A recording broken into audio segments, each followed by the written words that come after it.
नाव जरी वर्तुळकर असलं तरी मी खालीच मान घालून चालतो. मी लय वैतागलोय बघा. आता तुम्ही म्हणाल का रे बाबा एवढा वैतागलाय, असं काय झालंय? अहो मंडळी, तुम्हाला काय सांगू राव, मी 35 वर्षाचा घोडा झालोय तरी अजून माझं लगीन जमेना. लगीन झालं नसल्यामुळं कोणी मला जवळ बी बसू देणार राव. जवळ बसलं की मला म्हणतात अय उठ इथून. एवढा मान गाडवाचा बी कोणी केला नसेल राव. माझं असं झालंय राव, अवघड जागेचं दुखणं सहन बी होईना आणि सांगता बी आहे. बरं ते जाऊ दे.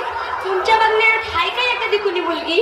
कसली पण चालेल हो, लय वर्षापासून उपाशी आहे म्या. नाही नाही तसं नाही, मला कुणी हाताने खाऊ घालणार नाही ना, त्या अर्थी म्हणलो मी. तुम्ही एवढा अर्थ काढू नका राव. मला लगीन करायचंय पण कुणी पोरगीच दे ना मला. सारी धायरी नर आंबेगाव पालत घातलं, सारा हवेली तालुका पिंजून काढला, पण माझ्यासाठी एक पोरगी मिळाला. शेवटी धारेश्वराला